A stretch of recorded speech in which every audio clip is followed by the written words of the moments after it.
حضرت رابعہ بصریہ وہ خادمہ نے بتایا کہ گھر میں کوئی مہمان آئے ہیں، تو کہا ان کے کھانے کا انتظام کرو۔ کہا باورچی خانے میں تو صرف ایک روٹی پڑی ہے اور مہمان 4-5 ہیں، کہا اس روٹی کو اللہ کی راہ میں باہر خیرات کر دو۔ کہا ٹھیک ہے، کر دیا۔ تھوڑی دیر کے بعد دروازے پہ دستک ہوئی، پوچھا من تق الباب، کون ہے دروازے پہ؟ کہا فلاں کا فرستادہ غلام ہوں، ہمارے آقا نے آپ کے لیے کھانا بھیجا ہے۔ خادمہ نے کھانا وصول کیا، حضرت رابعہ کو بتایا، کہا لاؤ ذرا۔ دیکھا، کپڑا اٹھایا تو وہ 5 روٹیاں تھیں۔ کہا اس کے آقا نے کسی اور گھر بھیجا ہوگا، غلطی سے ہمارے گھر آ گیا ہے، یہ کھانا واپس کر دو۔ کھانا واپس کر دیا۔ پھر تھوڑی دیر کے بعد دروازے پہ دستک ہوئی، پھر پوچھا دروازے پہ کون ہے؟ کہا میں فلاں کا غلام ہوں، میرے آقا نے آپ کے لیے کھانا بھیجا ہے۔ خادمہ نے وصول کیا، حضرت رابعہ نے کہا ذرا لائیے، دیکھا تو 7 روٹیاں تھیں۔ کہا اس کے آقا نے کسی اور گھر بھیجا ہوگا، یہ غلطی سے ہمارے گھر آ گیا، اس کو بلاؤ اور واپس دے دو۔ تھوڑی دیر بعد پھر دروازے پہ دستک ہوئی، پوچھا من دق الباب، کون ہے، کون دروازے کو کٹکھٹا رہا ہے؟ کہا میں فلاں کا فرستادہ غلام ہوں، میرے آقا نے آپ کے لیے کھانا بھیجا اور کہا حضرت رابعہ کو دے کے آنا ہے۔ خادمہ نے وصول کیا، حضرت رابعہ نے کپڑا کھولا تو 10 روٹیاں تھیں۔ کہا ہاں یہ ہمارا کھانا ہے۔ کہا کہ پہلے 2 بھی تو یہ کہتے تھے۔ کہا کہ میرے رب کا وعدہ ہے جو 1 دے 10 دیتا ہوں۔ تو پہلے 5 تھیں، پھر 7 تھیں۔ میں نے کہا مالک 10 پوری کرے گا تو تیری بندی وصول کرے گا۔ من جاء بالحسنۃ فلہ عشر امثالھا، جو 1 نیکی کرے اللہ 10 کا ثواب، اور 10 سے بھی وہ کہتے جتنا گڑ پا اتنا میٹھا، تو 700 گنا تک، اور اللہ چاہے تو اس کو بھی بڑھا دیتا ہے، اس کے لیے کوئی مشکل نہیں ہے۔ حضرت عبداللہ ابن عباس حضور علیہ السلام سے روایت کرتے ہیں، اور حضور علیہ السلام اس حدیث کو رب سے روایت کرتے ہیں۔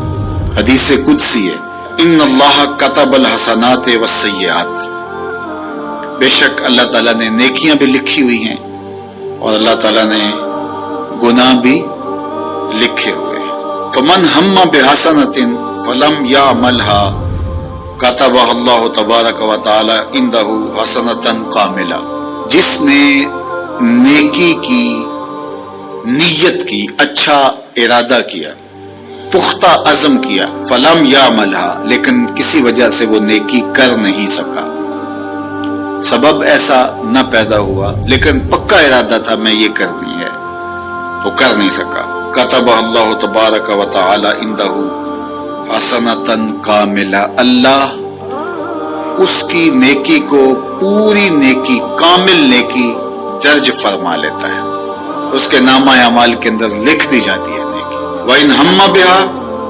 فَعَمِلَهَا كَتَبَهَا اللَّهُ عَشْرَ حَسَنَاتٍ إِلَى 700 ضِعْفٍ إِلَى أَضْعَافٍ كَثِيرَةٍ، اور اگر اس نے پختہ ارادہ کیا اور پھر اس نے نیکی کی بھی، تو اللہ تعالیٰ اس کی ایک نیکی کرنے کے بدلے میں 10 سے لے کر 700 گنا تک لکھتا ہے۔ کی ایک ہے لیکن اللہ نے 10 لکھی، یا 10 سے بھی 700 گنا تک، جتنی اس کی رضا تھی اس کے مطابق یہ لکھ لیا۔ وَإِنْ هَمَّ بِسَيِّئَةٍ، اور اگر اس نے نیکی کی بجائے بدی کا ارادہ کیا، پختہ ارادہ کیا، فَلَمْ يَعْمَلْهَا، لیکن اس نے بدی کی نہیں، برائی کی نہیں، كَتَبَهَا اللَّهُ عِنْدَهُ حَسَنَةً كَامِلَةً، اللہ اس کو بھی نیکی لکھتا ہے کہ اس نے بدی کا ارادہ کیا تھا لیکن بدی کی نہیں، لہذا نہیں بدی کی تو ہم اس کو نیکی لکھتے ہیں، اس کو بھی نیکی لکھ لیا گیا۔ وَإِنْ هَمَّ بِهَا، اگر اس نے پختہ ارادہ کیا برائی کا، فَعَمِلَهَا، اور عمل بھی کیا، كَتَبَهَا اللَّهُ سَيِّئَةً وَاحِدَةً، اللہ ایک ہی لکھتا ہے۔ اگر نیکی کا ارادہ کیا، نیکی نہیں کی تو ایک نیکی لکھی گئی، اور اگر وہ نیکی کر لی تو 10 سے لے کر 700 تک اللہ اس کی نیکیاں لکھتا ہے، اور اگر برائی کا ارادہ کیا لیکن کی نہیں تو اللہ اس کے بدلے میں ایک نیکی لکھتا ہے کہ اس نے گناہ چھوڑا ہے، گناہ چھوڑنے کا بھی ثواب، اور اگر اس نے گناہ کر لیا ہے ارادے کے بعد تو ایک کیا ہے، ایک ہی لکھا جائے گا، اور دوسری بات کہ اگر توبہ کی تو وہ بھی مٹا دیا جائے گا۔ اللہ اکبر۔ تو ایک نیکی کریں گے تو 10 کا ثواب ملے گا، اس کی کرم نوازیوں کے در کشادہ ہیں، کھلے ہوئے ہیں۔ تو یہ اس امت کا اعزاز ہے جو اللہ تعالیٰ نے اس امت کو عطا کر رکھا۔